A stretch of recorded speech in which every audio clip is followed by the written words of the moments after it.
کارهای آبادانی و سازندگی بخشیده به جشن 35 سالگی استقلالیت دولتی جمهوری تاجیکستان در ناحیه قبادیان با وسعت جریان دارد.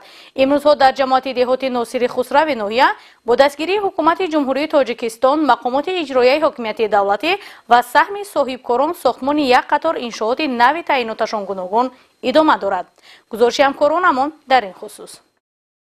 در حدود جماعت دهاتی به نام ناصر خسرو ناحیه به خاطر پیشواز گرفتن جشن پرافتخار ملی 35 سالگی استقلالیت دولتی انشاءات زیاد ساخته مورد استفاده قرار می‌یابند.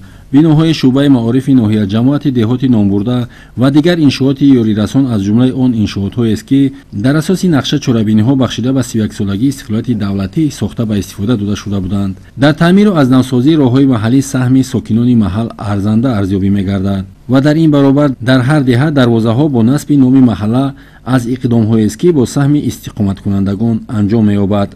همه این سازندگی بنیادکاری‌ها بخشیده به جشن 35 سالگی استقلالیت دولتی جمهوری تاجیکستان مخصوصاً سپارش‌های خیرتمندانه پیشگرفته اساسگزار صلح و وحدت ملی پیشوای ملت جناب عالی محترم امام علی رحمان بود که امروز ساکنان مهنت‌قرین انمی جماعت دهات حصه خود را گذاشته برای آبادانی و سازندگی انمی دولت و ملت حصه خود را گذاشته همه جانبه همه طرفه سعی کوشش میکند که از این هم زیادتر کوشش نموده برای آبادانی حصه خود را گذارد.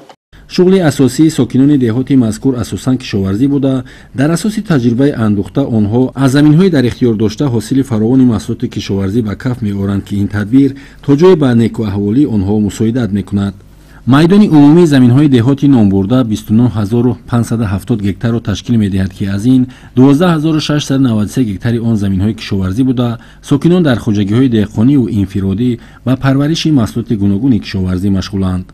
با اطلاع مسئولین جماعت دهاتی ناصر خسرو ناحیه به افتخار جشن تاریخی 35 سالگی استقلالیت دولتی کشور ساختمان انشاءات یاری رسان ادامه دارد و در مهلت معین شده مورد بهره برداری قرار می‌یابند.